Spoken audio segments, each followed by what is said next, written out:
गायत्री मंत्र सीरीज की यह तीसरी वीडियो है। गायत्री मंत्र के 24 अक्षर।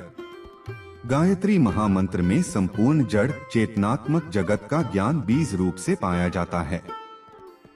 मस्तिष्क के मूल में से जो मुख्य 24 ज्ञान तंतु निकलकर मनुष्य के देह तथा मन का संचालन करते हैं, उनका गायत्री मंत्र के 24 अक्षरों से सूक्ष्म संबंध है।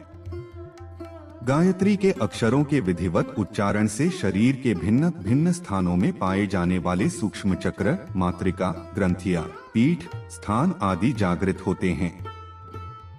जिस प्रकार टाइपराइटर मशीन पर उंगली रखते ही सामने रखे कागज पर वे ही अक्षर छप जाते हैं, उसी प्रकार मुख, कंठ और तालु में छुपी हुई अनेक ग्रंथियों की चाबियां रहती हैं।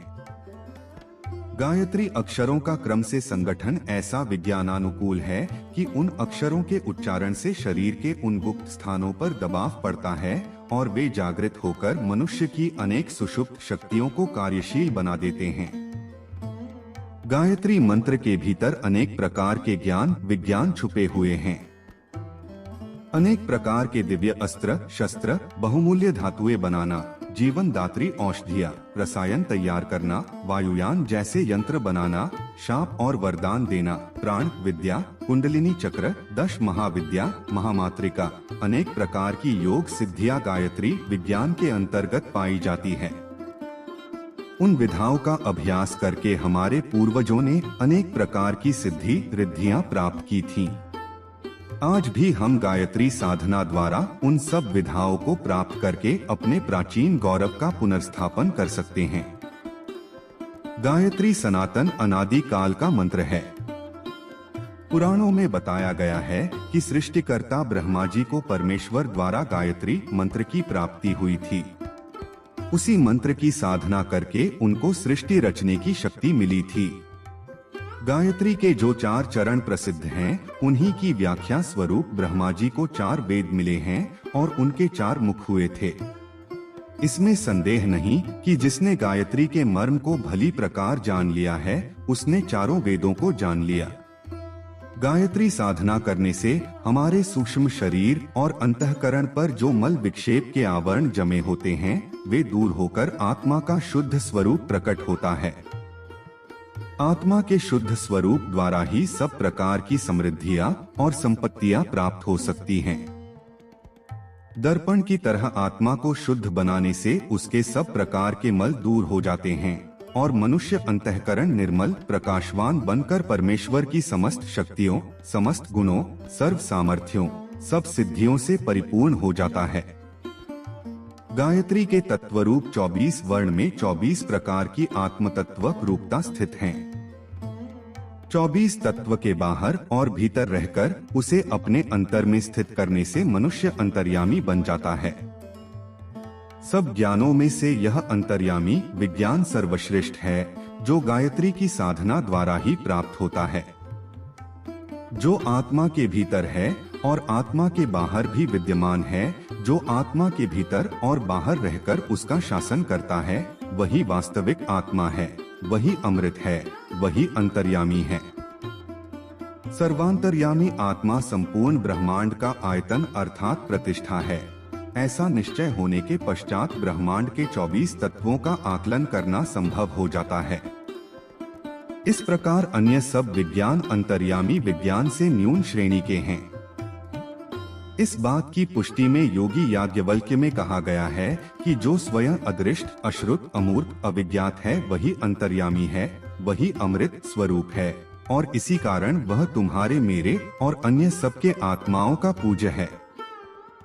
हे गौतम, इस विज्ञान के अतिरिक्त जो अन्य विज्ञान हैं, वे सब दुखदायी हैं। अंतर्यामी का विज्ञान ही यथार्थ विज्ञान है। गायत्री जिन 24 तत्वात्मक विज्ञानों का बोध कराती है, वे इस अंतर्यामी विज्ञान के सहायक होने से ही श्रेष्ठ हैं। अंतर्यामी ब्रह्मा का तत्वबोध कर लेना कोई साधारण काम नहीं है, क्योंकि यह विषय बहुत ही सूक्ष्म है। स्थूल शक्तियों का विचार करने वालों के लिए उसका यथार्थ बोध हो सकना असंभव ही है। योग के आचरण से बुद्धि को सूक्ष्म बनाकर सुविचार और निर्विचार समापत्ति द्वारा चित्त जिस विषय में संलग्न होता है और स्फटिक मणि जैसा प्रतीत होता है, उस तदाकारापत्ति को ही समापत्ति कहा जाता है। सूक्ष्म विषयों की प्रतीत की जाती है। सूक्ष्मता की अवधि अलिंग तक होती है। अलिंग ही सर्व प्रधान तत्व है, जिसका किसी में लय हो सके ऐसा कोई तत्व ही जहाँ नहीं है, अथवा वह किसी के साथ मिल सके ऐसा भी कुछ जहाँ शेष नहीं रहता, वही प्रधान तत्व होता है। समापत्ति के विषय को समझाते हुए योग शास्त्रकार ऋषियों ने कहा है कि स्थूल अर्थों में अवितर्क और निर्वितर्क और सूक्ष्म अर्थ में सविचार और निर्विचार, इन 4 प्रकार की समाधियों की आवश्यकता होती है और इस समाधि की सूक्ष्मता आलिंग प्रधान तक होती है। इस समापत्ति से 24 तत्व रूपावस्था जानने में आती हैं। हिरण्यगर्भ जैसा सूक्ष्मतर अथवा अंतर्यामी तत्व जानना हो तो उस सुख स्वरूप परमात्मा को योगाभ्यास द्वारा प्राप्त करना ही परम पुरुषार्थ है। इसके लिए गायत्री के 24 अक्षरों से प्राप्त अति सूक्ष्म ज्ञान सर्वाधिक श्रेष्ठ है। साधना की सफलता के रहस्य गोपथ ब्राह्मण में अच्छी तरह समझाए गए हैं। इसके अंतर्गत मौद्गल्य और मैत्रेयी संवाद में गायत्री तत्व दर्शन पर 33-35 कंडिकाओं में विस्तृत प्रकाश डाला गया है।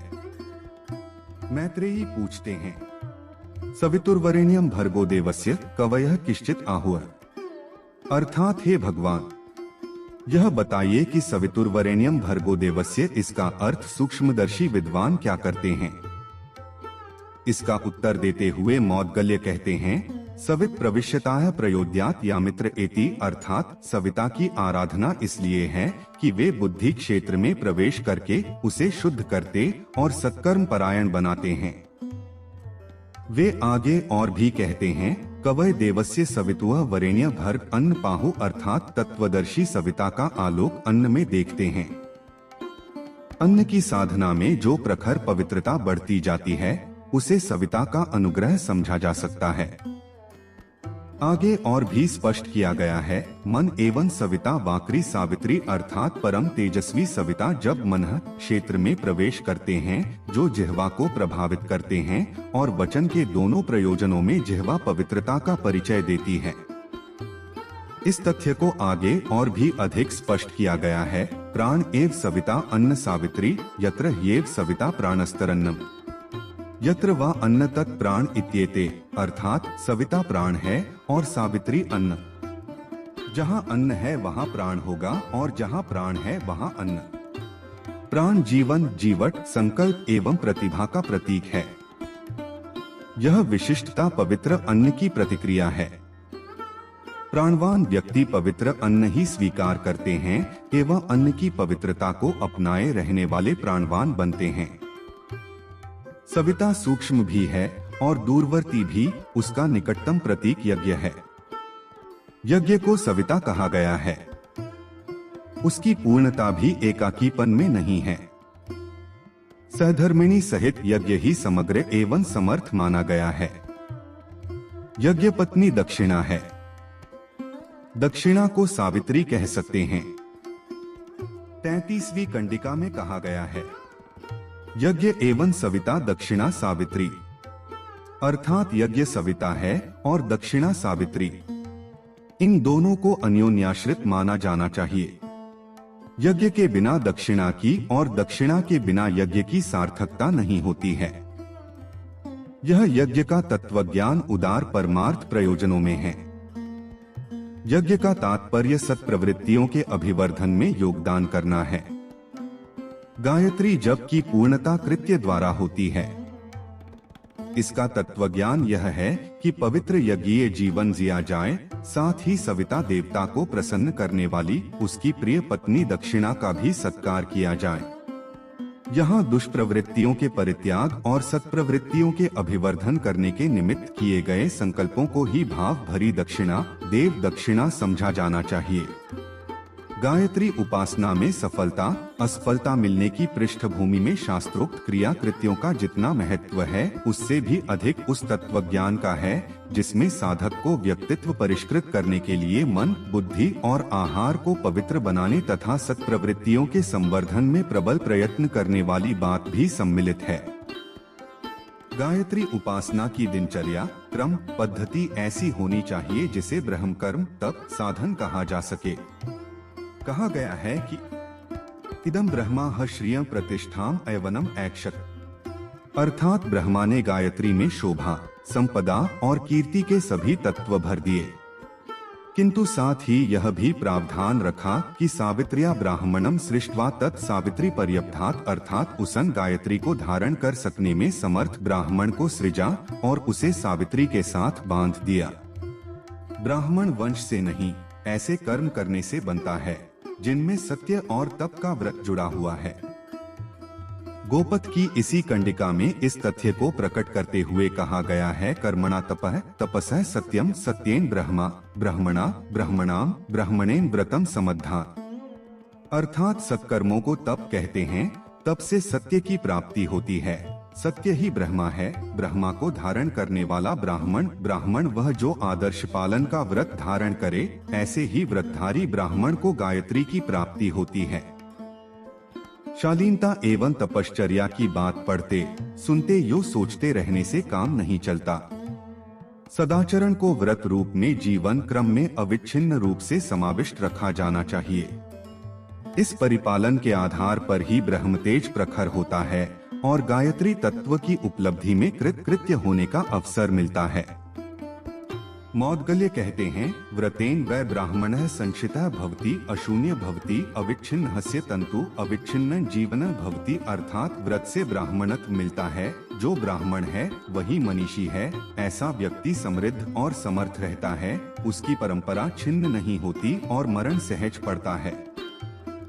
गायत्री का तत्वज्ञान और उसके अनुग्रह का रहस्य बताते हुए महर्षि मौद्गल्य ने विस्तार पूर्वक यही समझाया है कि चिंतन और चरित्र की दृष्टि से संयम और परमार्थ की दृष्टि से व्यक्तित्व को पवित्र बनाने वाले ब्रह्मपरायण व्यक्ति ही गायत्री के तत्ववेत्ता हैं और उन्हीं को वे सब लाभ मिलते हैं जिनका वर्णन गायत्री की महिमा एवं फलश्रुति का वर्ण करते हुए स्थान स्थान पर प्रतिपादित किया गया है।